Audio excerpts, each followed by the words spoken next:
This is the Uptick Newswire Stock Day podcast, sponsored by InvestorsHangout.com. Subscribe to us on iTunes, Google Play, and YouTube to stay up to date on penny stock news and interviews, public information on OTC, pink sheets, and microcap stocks from around the world, with your host, Everett Jolly. On today's show, I'm bringing you back a returning guest, and I kind of say that lightly because he hasn't been on my show in over 2 years, and so I miss him being on my show. We're talking no other than MNTR Capital. You can find them out now on the OTCQX. They just uplisted about a week ago, and their ticker symbol is MNTR. And with us today, I'm super excited to have him on the show, is the CEO, Chet Billingsley. He is a graduate of West Point and Harvard.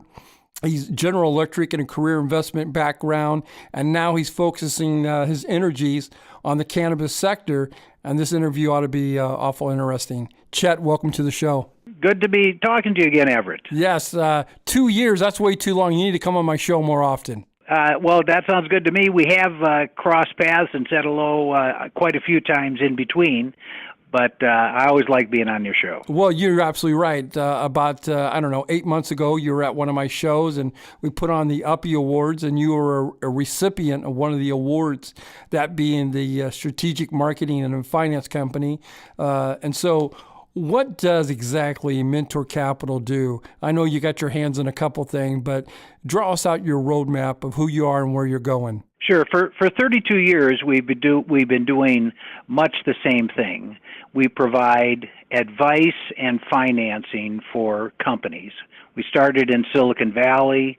I moved to San Diego into the biotech sector, in particular the cancer space, and then shifted to a cancer-focused medical marijuana investment, and that brought me over to being in the cannabis space.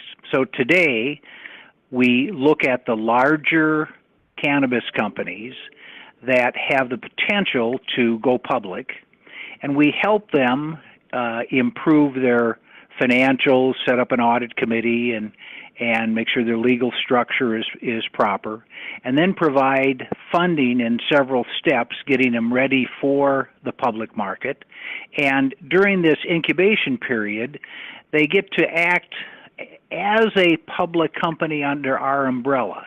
And sometimes this process takes a year or so, and they can get some liquidity so the founders can sell off some of their stock through MNTR and have the funding and the ability to use our stock as currency to make some strategic acquisitions.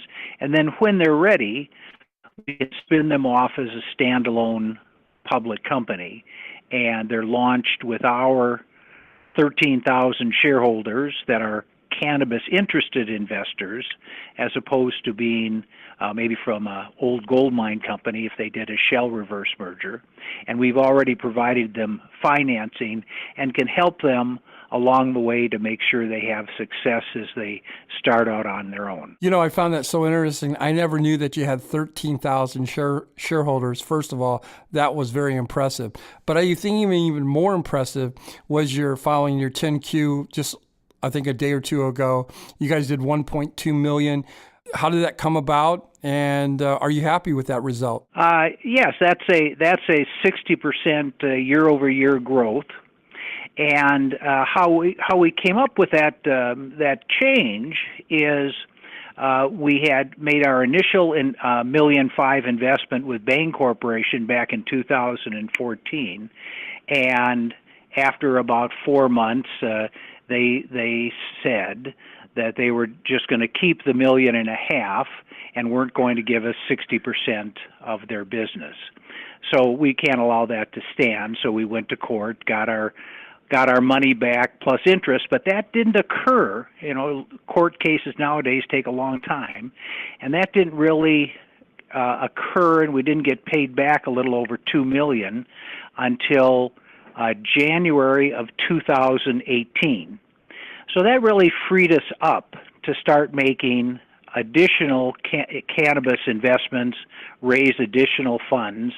So we did that, and as soon as we could make some substantial investments, our revenues increased, and that's reflected in our first quarter and second quarter revenues this year, resulting in about a 60% growth. As I mentioned earlier in the broadcast, you guys recently uplisted on the OTCQX.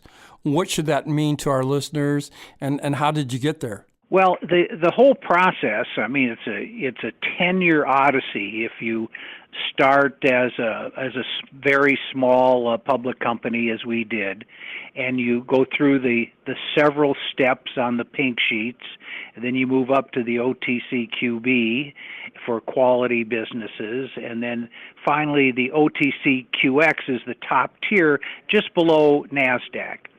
And for example, Heineken is there, Adidas is there. So the big foreign companies that want to be in the U.S. but don't want to be fully under the SEC regulations are there, about 200 companies. And banks that are regulated by the banking industry are there, about 200. And then there's about 140 companies, regular U.S. companies, that have gone extra steps to make sure their legal structure, reporting, and review by a separate legal organization are all in order. And those companies, if they have enough financial strength, if they have enough equity and enough shareholders, are allowed by the OTC market system to move up to the OTCQX for excellent companies. And that has special significance in the SEC. It's allowed to, the numbers there are allowed to count officially as you transition from OTCQX to, say, NASDAQ, and it makes it easier to talk to some larger brokerages that normally can't talk to anybody in the normal pink sheet arena. Right. Sort of summing that up, there's 17,000 OTC market or pink sheet companies, if you will, and 140 of them, other than the foreign companies and the banks that are a special category, 140 of them are on the OTCQX, just below NASDAQ. My guest today is Chet Billingsley. He is the CEO of MNTR Capital, Inc. You can find him now on the OTCQX under the ticker symbol MNTR. Chet, let me ask you this. You've been in the cannabis industry now for, I think, since 2013. What changes do you see coming, and what changes have you already seen? Well, in 2013, I went to one of the largest shows at that time. There was about 65 companies and a few hundred people at a racetrack up in Washington. So completely different. Everybody there was wearing more or less tie-dye shirts, and there was two guys, Privateer Holdings and MNTR Capital, that were wearing suits. Now, when you go to a show, there's tons of suits, and the professionals are joining the business. People that were doing something else in business. Exactly. The key change that people should look for is in the financing. Back in 2014, it was family and friends. Even as recently as 2017, it was angel investors making investments of $1 million or so. And just in the very end of 2017, about November on, and in 2018, larger money is coming in from family offices and hedge funds. Some of these investments are in the 100 million range, and the average investment this year compared to last year is 40 times as large. Wow. I think Constellation Brands just said they were going to do something with Canopy up in Canada, a $4 or $5 billion investment to a $1 billion company, and they would be the exclusive distributor. That change is very significant. So anybody that is a larger company should be moving to link up with larger amounts of money.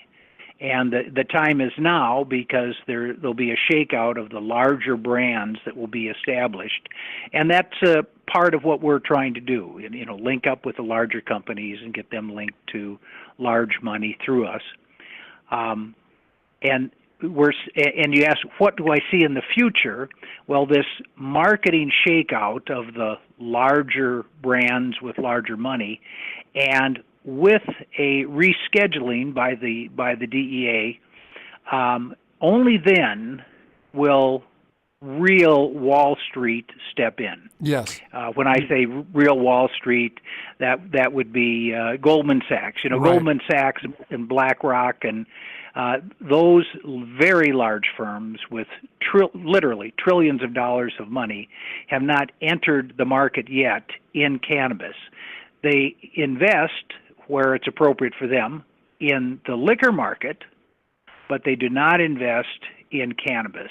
And when that changes, then the United States will be on a more than equal footing with Canada, that has an advantage right now because they're more legalized and it's easier to raise money there than it is in the U.S. But we'll have the advantage will change when the regulations change down here in the near future. And then very large money will come in for the biggest brands. Well, I want to thank you for coming on the show today. You said a lot. You said it all.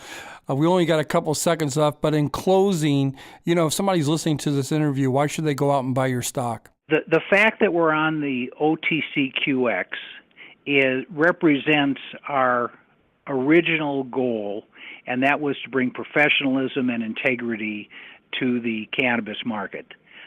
We've done that quite well, rising from less than 20 cents up through a 400% gain, and I see that a rising tide floats all boats, and the tide is coming in. Now is a good time to be here. Chet Billingsley has been my guest today. I want to thank you for coming on my show.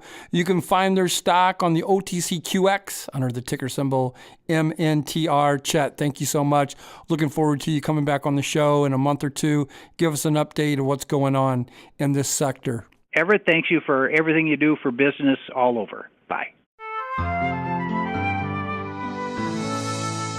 This program is entirely sponsored and produced by Uptick Newswire, LLC, which is responsible for the content. The opinions and information provided on this program are those of the guests and those of the respective companies they represent, and do not necessarily reflect those of the staff or management of Uptick Newswire. Uptick Newswire encourages all listeners of this program to do their due diligence and research when determining investment strategies that will work for them, or to seek the assistance of an investment professional. The guests of this program may have paid for its distribution and are not directly affiliated with Uptick Newswire or this station.